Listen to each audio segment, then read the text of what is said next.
Trump মার্কিন president হিসেবে দায়িত্ব নেওয়ায় আওয়ামী সমর্থকদের খুশির কারণ কি?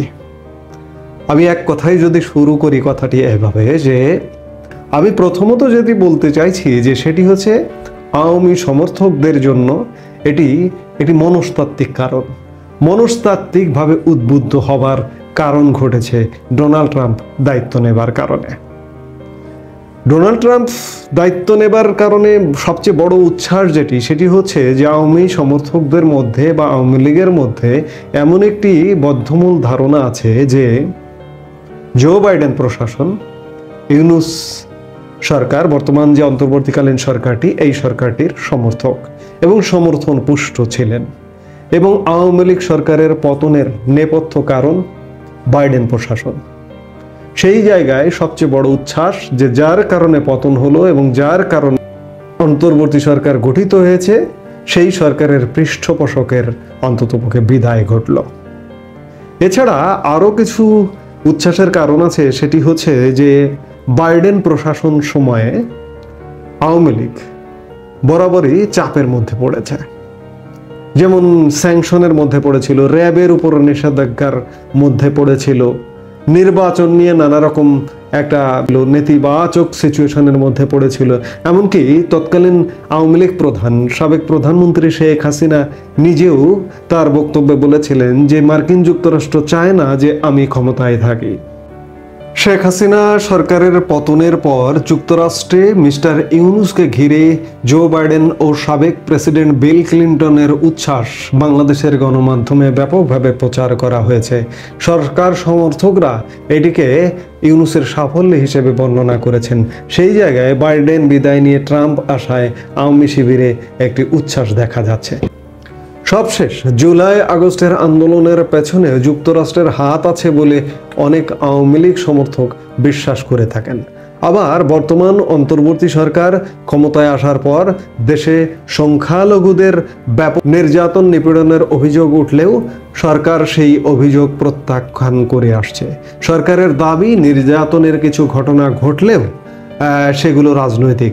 এমন পরিস্থিতিতে যুক্তরাষ্ট্র নির্বাচনের আগে বাংলাদেশের সংখ্যালঘু নির্যাতনের ঘটনা ঘটছে বলে টুইট করেন ডোনাল্ড ট্রাম্প। আওয়ামী লীগ নেতা কর্মী ও সমর্থকরা এসব কারণে ডোনাল্ড ট্রাম্পের জয়ে স্বস্তি পেয়েছেন এবং তার শপথ গ্রহণে এ কারণেই তারা উজ্জীবিত বলে মনে করেন অনেকে। আরেকটি বড় কারণ যেটি হতে পারে সেটি হচ্ছে যে ডোনাল্ড ট্রাম্প দায়িত্ব নিলেন।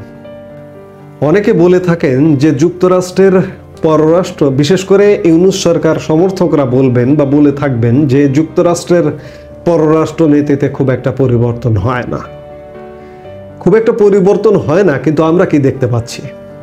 যুক্তরাষ্ট্রের পররাষ্ট্র নীতির কারণেই রাশিয়া ইউক্রেন যুদ্ধে 3 বছর ধরে ভুগছে। আজকে যুক্তরাষ্ট্রের পররাষ্ট্র নীতির পরিবর্তন দেখা যাচ্ছে। ডোনাল্ড ট্রাম্পের আন্তরিকতা দেখা যাচ্ছে, পুতিনের সাথে সম্পর্ক তৈরির আন্তরিকতা দেখা যাচ্ছে এবং পুতিনও ডোনাল্ড ট্রাম্পের কাছে অভিনন্দন জানিয়েছেন। রাশিয়া ইউক্রেন যুদ্ধের অবসান হতে যাচ্ছে, এত বড় একটি ঘটনা ঘটতে যাচ্ছে, সেহেতু যুক্তরাষ্ট্রের পররাষ্ট্রনীতির পরিবর্তন ঘটে না, এটি বলাটা মনে হয় একটু বেশি বলা হয়ে যায়। আরেকটি সবচেয়ে বড় যেটি কারণ সেটি হচ্ছে যে আমাদের সবচেয়ে নিকট প্রতিবেশী দেশ ভারতের সাথে আমাদের পররাষ্ট্র সম্পর্ক বা কূটনৈতিক সম্পর্ক ভয়াবহ রকমের খারাপ। স্বাধীন বাংলাদেশের 53 বছরের ইতিহাসে এমন খারাপ কখনো হয়নি।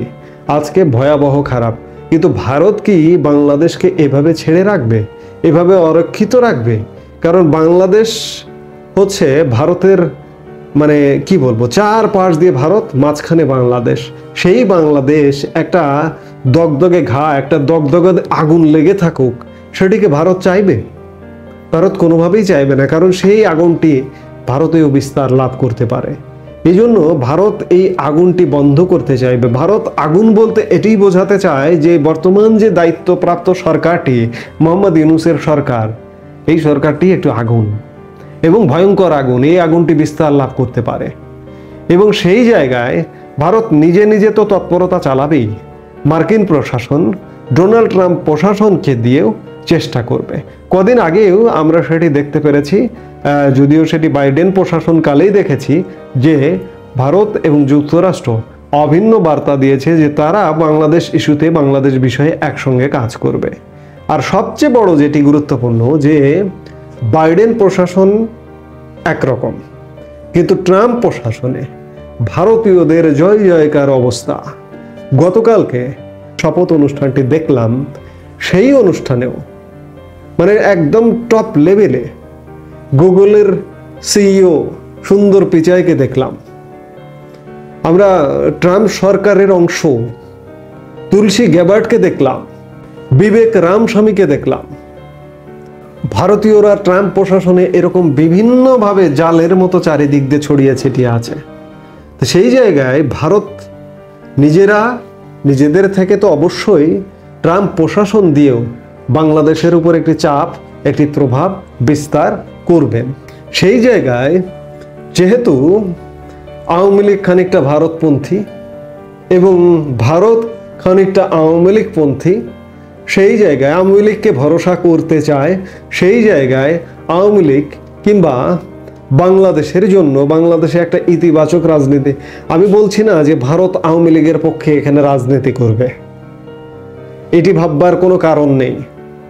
যে বাংলাদেশের পক্ষে, বাংলাদেশ ইতিবাচক বাংলাদেশ এই মুহূর্তে একটা নেতিবাচক বাংলাদেশে রূপ লাভ করছে। সেই ইতিবাচক বাংলাদেশ বিনির্মাণে কাজ করবে ভারত এবং যুক্তরাষ্ট্র যৌথভাবে। আরেকটি কথা বলে রাখা দরকার যে আওয়ামী লীগ শিবিরে উচ্ছ্বাস থাকতে পারে, থাকাটা স্বাভাবিক, কিন্তু সাথে এটিও বলবো যে ভারত কিংবা ডোনাল্ড ট্রাম্প আওয়ামী লীগকে ক্ষমতায় নিয়ে এসে বসিয়ে দেবে না। আওয়ামী লীগের নিজেদের রাজনৈতিক সাংগঠনিক যোগ্যতা, দক্ষতায় আওয়ামী লীগের ক্ষমতায় আসতে হবে। উচ্ছ্বাস আছে, উচ্ছ্বাসটাকে পজিটিভ বা ইতিবাচক বা মনস্তাত্ত্বিক উদ্বুদ্ধতার জায়গা থেকে কাজে লাগান, কিন্তু আওয়ামী লীগের জন্য আওয়ামী লীগের নিজেই কাজ করতে হবে। তো সবকিছু মিলিয়ে যেটি বলতে চাই যে ডোনাল্ড ট্রাম্প দায়িত্ব নিয়েছেন, নিশ্চয়ই আগামীর পৃথিবীটা যুদ্ধের পরিবর্তে শান্তির পৃথিবী হবে। আমরা সেটি প্রথম বার্তা পেয়েছি রাশিয়া ইউক্রেন যুদ্ধের ক্ষেত্রে। সেই জায়গায় বাংলাদেশে যুদ্ধাংদেহী অবস্থা নেই, কিন্তু একটা আগুন আছে, একটা উত্তাপ আছে, একটা নেতিবাচক উত্তাপ আছে, বাংলাদেশ বিরোধী একটি উত্তাপ আছে। এই উত্তাপটি ডোনাল্ড ট্রাম্প দায়িত্ব নেওয়ায় এবং ভারত এবং মার্কিন যুক্তরাষ্ট্রের সহযোগিতায় আমরা উতরাবো বলেই আমরা প্রত্যাশা করতেই পারি। এই মুহূর্তে এ পর্যন্তই। সবাই ভালো থাকুন, সুস্থ থাকুন।